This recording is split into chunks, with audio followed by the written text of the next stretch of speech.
on a feast of transfiguration, a priest shared this story of transformation of an old man.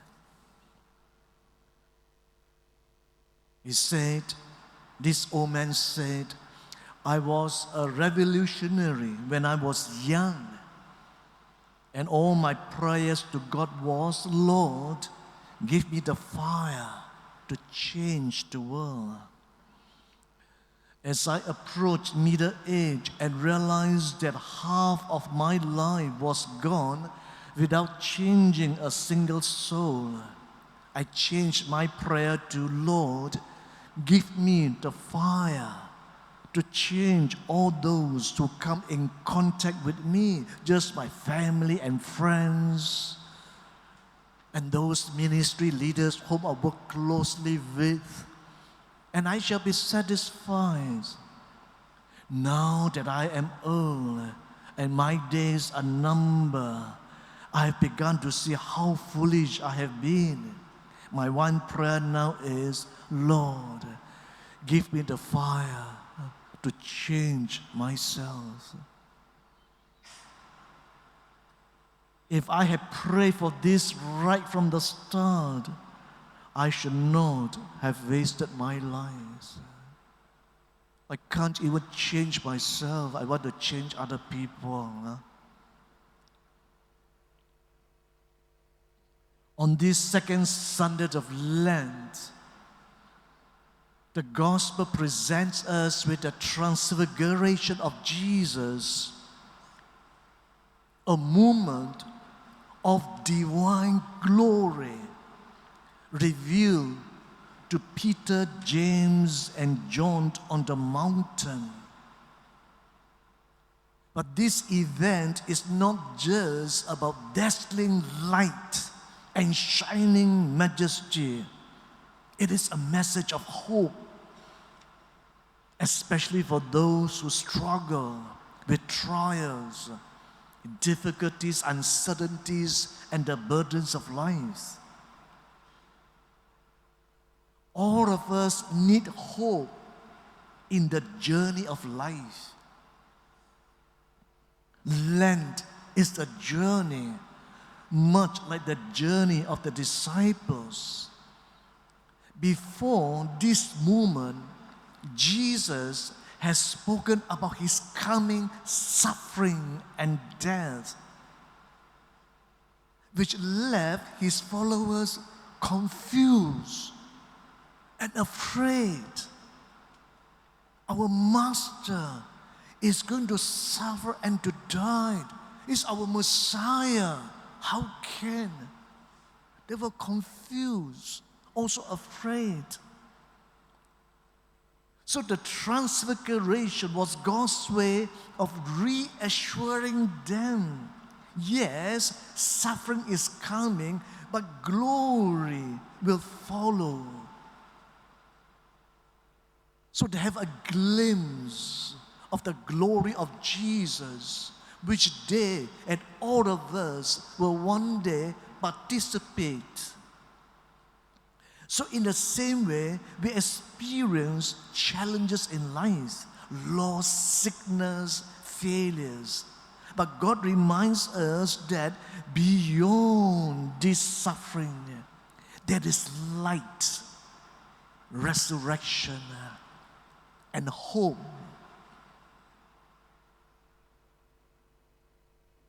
In our journey of life, we need the presence of God, especially in difficult times.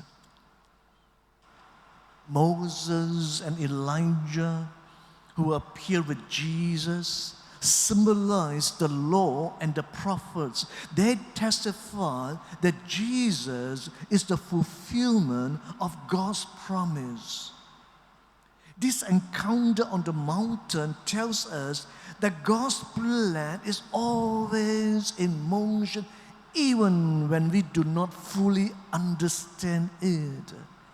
So sometimes and often, like the disciples, we may feel confused or overwhelmed. We don't understand. But God calls us to listen to Jesus. You're confused. Listen to Jesus. This is my son, my chosen one. Listen to him. Listen to his words. Listen to his teachings, to his message. Listen to his voice. Listening to Jesus means trusting in his presence and promises even when life seems uncertain. In our journey of life, we need to keep moving forward with hope. So Peter wanted to build tents and stay on the mountain.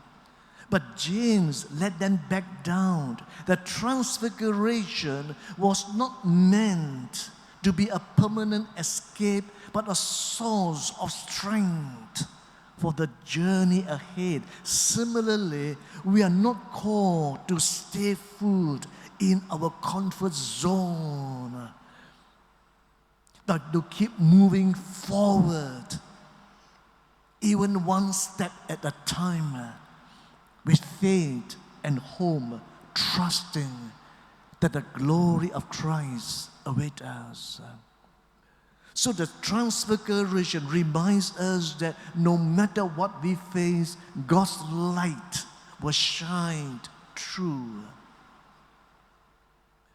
There is a little story, about a little girl who was visiting an old Catholic church, and together with her family in a party of tourists, she was shown around by a tourist guide. As the guide was talking, the girl was staring at the great stained glass window with some figures of saints through which the summer sun was shining.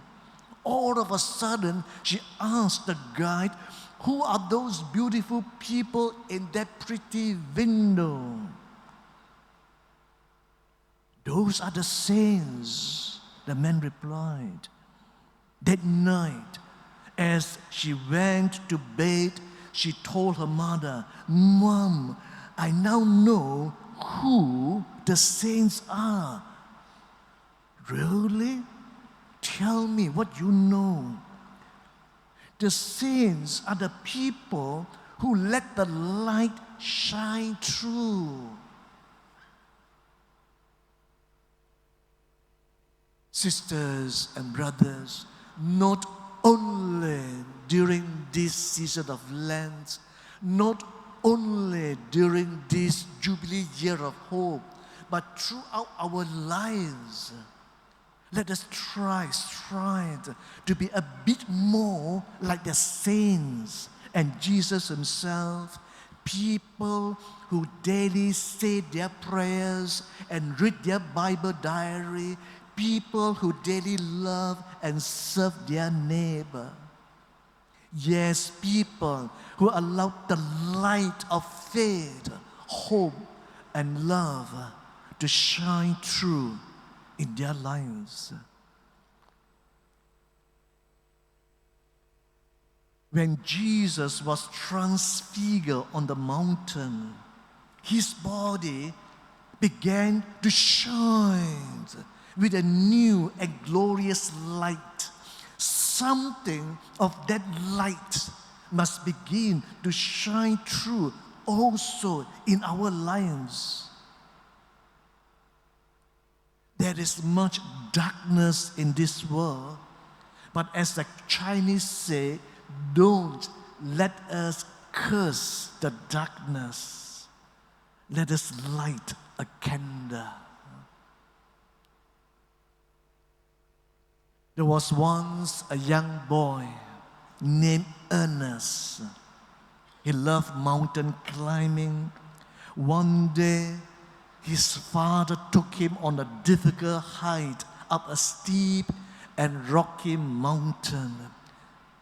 Halfway up, Ernest grew tired and discouraged. He wanted to turn back. His father knelt beside him and pointed ahead. Son, do you see that bright patch of sunlight on the peak? That is where we are headed. The climb may be hard, but the view from the top will be worth it. It will be worth it. Just take one step at a time.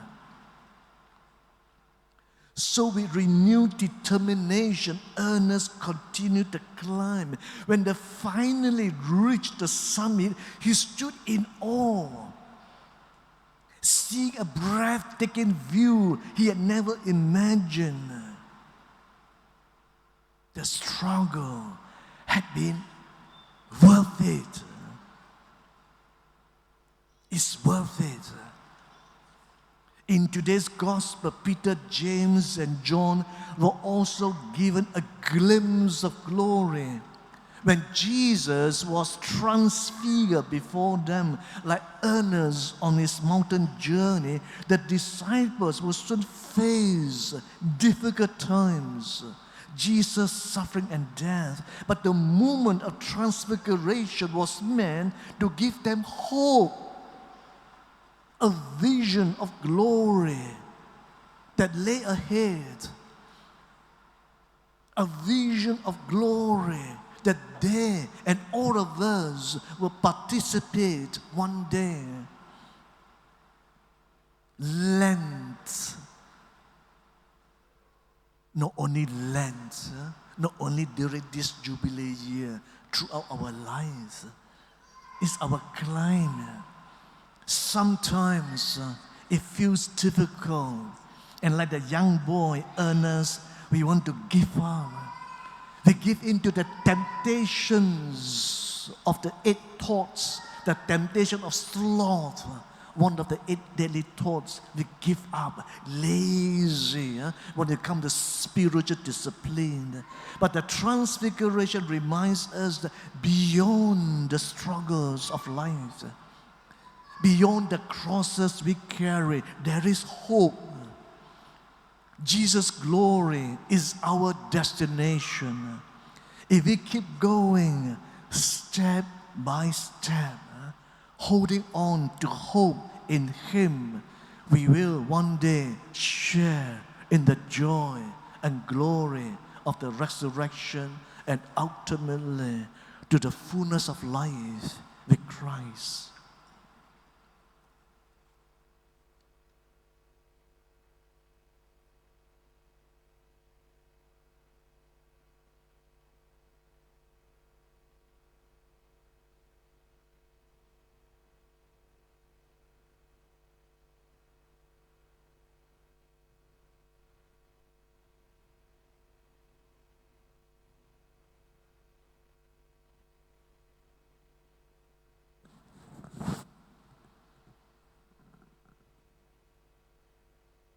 Brothers and sisters in Christ,